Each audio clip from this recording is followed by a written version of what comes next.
Canada सरकार ने रविवार 29 सितंबर को भारत में जेल में बंद गैंगस्टर लॉरेंस बिश्नोई के गिरोह को आधिकारिक रूप से आतंकी संगठन की सूची में शामिल कर लिया। ओटावा की लिबरल सरकार ने कहा है कि यह गिरोह कनाडा में खास समुदायों को निशाना बना रहा था। पिछले कुछ महीनों से लगातार रिपोर्ट्स आ रही थी कि बिश्नोई गैंग ने कनाडा में खालिस्तान समर्थकों, जिनमें कनाडाई नागरिक भी शामिल हैं, उनको टारगेट किया। हालांकि प्रधानमंत्री नरेंद्र मोदी की सरकार ने उन दावों को खारिज किया है जिनमें कहा गया था कि भारत ने अप्रत्यक्ष रूप से इस गैंग का इस्तेमाल खालिस्तानी उग्रवादियों को खत्म करने के लिए किया। भारत ने इसके उलट ओटावा से बार बार अपील की है कि वह कनाडा में बैठे आतंकी तत्वों और उनके फाइनेंसर्स के खिलाफ सख्त कदम उठाएं।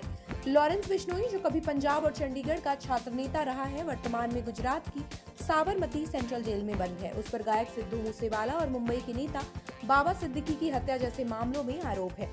उसने एक्टर सलमान खान को भी जान से मारने की कई बार धमकियां दी थी। उसके गिरोह में उसका छोटा भाई अनमोल बिश्नोई और अपराधियों गोल्डी बराड़ तथा रोहित गोडारा जैसे नामी चेहरे शामिल रहे हैं। हालांकि हाल की रिपोर्ट्स के अनुसार कुछ सदस्य उससे अलग हो चुके हैं।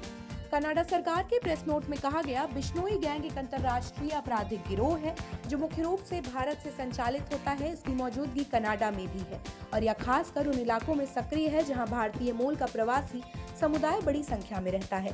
कनाडा के पब्लिक सेफ्टी मंत्री गैरी आनंद संगरी ने कहा, हमारी जिम्मेदारी है कि कनाडा का हर व्यक्ति अपने घर और समुदाय में सुरक्षित महसूस करे। बिश्नोई गैंग ने खास समुदायों को हिंसा और आतंक का निशाना बनाया है। इसे आतंकी संगठन घोषित करने से हमें इन अपराधियों पर काबू पाने और उनकी गतिविधियों को रोकने के लिए ज्यादा शक्तिशाली और कारगर कानूनी उपकरण मिलेंगे। जानकारी के अनुसार यह गिरोह हत्या, गोलीबारी, आगजनी और फिरौती के जरिए डर फैलाने जैसे अपराध करता है। यह प्रवासी समुदायों के प्रतिष्ठित व्यक्तियों, कारोबारों और सांस्कृतिक हस्तियों को धमकाकर असुरक्षा का माहौल पैदा करता है। 2023 में खालिस्तानी नेता हरदीप सिंह निज्जर की हत्या के बाद कनाडा में इस गिरोह की गतिविधियां बड़े स्तर पर चर्चा में आई। 2024 में भी इसने पंजाबी गायक एपी ढिल्लों और गिप्पी ग्रेवाल के घरों के बाहर फायरिंग की जिम्मेदारी ली थी। सिख डायस्पोरा के प्रेशर में कनाडा की विपक्षी कंजर्वेटिव पार्टी और दूसरे दल भी इस गिरोह पर कार्रवाई की मांग कर रहे थे।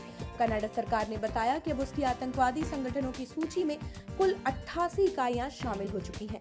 आतंकी सूची में आने के बाद उस संगठन की संपत्ति, वाहन और बैंक खाते जब्त किए जा सकते हैं। साथ ही इससे आतंकवाद से जुड़े अपराधों जैसे फंडिंग, भर्ती और यात्रा पर सख्ती से मुकदमा चलाने के अधिकार मिल जाते हैं।